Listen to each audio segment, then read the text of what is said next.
completely infeasible. And those terms would have to be imposed on Ukraine by totally defeating the country. And the Russians are not going to succeed in doing that.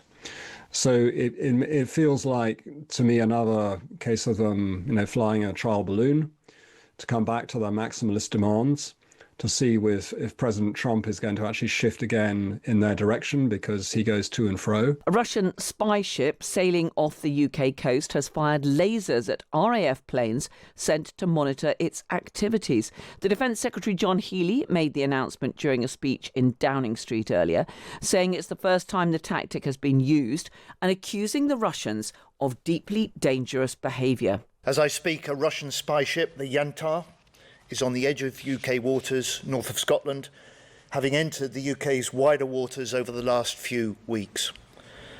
This is a vessel designed for gathering intelligence and mapping our undersea cables. Well, the Defence Secretary said the UK would not tolerate a threat to the British people's essential connections underwater, and he added, "We have military options ready." But it comes after the Defence Select Committee released a report warning that our country lacks a plan to defend itself from military attack, saying the UK is nowhere near where it needs to be. Well, this evening, Russia has hit back at the story and those remarks from the Defence Secretary, describing them as provocative and claiming the Yantar was an oceanographic research vessel. Let's talk to John Lough, who's head of foreign policy at the new Eurasian strategies. He's also a former NATO representative to Russia. Good evening to you, John. Good evening, Carol. Good to see you again. What do you make of this incident, these lasers fired from a Russian spy ship at RAF planes? Well, it certainly seems like an escalatory incident. I mean, this ship, the Yantar, has been spotted close to UK waters, not for the first time. I think it was probably in January this year. It was doing something else relatively close by, and no doubt surveilling undersea cables and doing the sort of things that the ship gets up to. I mean, it's been to several places around the world, actually, spotted doing similar things, even as far afield as Cuba, I understand. So its role is pretty well understood. It's also been in the Baltic Sea quite recently. And for some reason, it's chosen now to alight on the UK. So the fact that lasers have been used on this occasion, this is unprecedented, we understand. It does signal that the Russians in some ways are trying to, I think, increase the temperature, increase the pressure on the UK to perhaps demonstrate to us that we struggle to respond in these situations. And I think we do, any country would, because do we want to risk some sort of full-scale military confrontation? Well, yeah, exactly. We've had those words from John Healey. He says, we see you, we know what you're up to. We are not going to tolerate this, saying that we have military options ready. But how do you think that the UK will respond to this beyond that response, which, of course, has just been rejected by Russia as provocative? Well, I think we used the similar rhetoric last time this ship caused us, some kind of problem.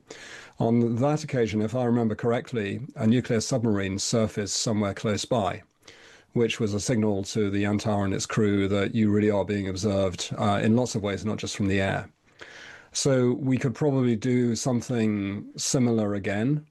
Whether we want to do anything, for example, closer to Russian waters, I somehow doubt that, because that would be seen as an action that would possibly concern or be of concern to other NATO allies.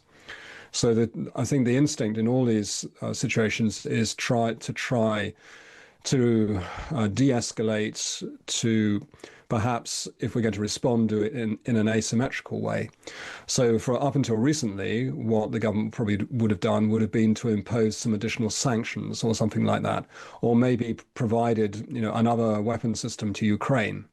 But I think here the cupboard is pretty bare on both scores, because we've worked out there's not really much more we can do on the sanctions front that's going to help the Russians. And when John Healey talks there about military options, I mean, we've just had that report out, which basically says that our defences are nowhere near where they should be. I mean, is there a danger that those are rather hollow words from the Defence Secretary? Well, I think that there is that danger. The Russians are testing here to see what our reaction is, what sort of internal debate this generates. They want to distract us from providing more assistance to Ukraine at a really critical moment. So I think we need to see this in a broader context. And they definitely feel that they're on the verge of some sort of breakthrough in Ukraine. Ukrainians are hurting badly at the moment because of these much increased attacks on their energy infrastructure. Then we've had this huge corruption scandal in Ukraine, which reputationally damages Ukraine further. And now we have the Americans apparently cooking up with the Russians, some elaborate plan to bring the war to an end, which would be, from the first reports, at least on Russia's terms. Yeah, So I wanted to got... ask you about that, John.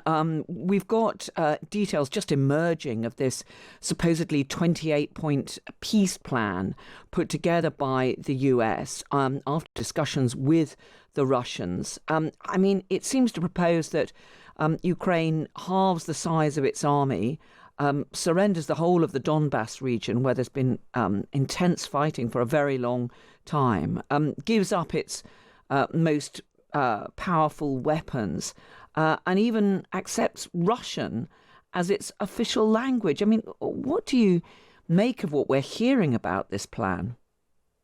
Well, it's completely infeasible. And those terms would have to be imposed on Ukraine by totally defeating the country. And the Russians are not going to succeed in doing that. So it feels like, to me, another case of them, flying a trial balloon to come back to their maximalist demands, to see if President Trump is going to actually shift again in their direction, because he goes to and fro. It rather seemed until recently that he'd rather lost patience with Putin and didn't really see a way of taking this peace initiative forward that he's been quite committed to since he came back into office at the beginning of the year. But he's really made no progress, and he feels embarrassed by Putin, in fact, because he invited Putin to Alaska in the expectation that Putin was going to show a willingness to compromise, and he showed absolutely none, which is why the meeting lasted much. But do you think that the UK, and just briefly, because we're almost out of time, do you think that the UK should be trying to use what relationship we have with the US to say, look, come on, this is not going to be acceptable to Ukraine? Or do we leave it to President Zelensky to try to somehow tiptoe around this and point out that it's not acceptable without offending President Trump again? Well, it feels like Groundhog Day, because we've been here before. I think we're going to see the Ukrainians, backed by the Europeans, going back to Washington to say this is not going to fly. This simply is unacceptable. So if we're going to get into a negotiation with the Russians, the terms have to be different. John Lough, Head of Foreign Policy at the new Eurasian Strategies and a former NATO representative to Russia. Really good to have your insight. Thank you so much. Thanks a lot. One of our listeners, Keith, got in touch. He says, how dare America tell Ukraine that they've decided they should surrender and do exactly what Russia wants them to do? This makes me really angry, he says. Do keep your thoughts coming in to us here on Times Radio.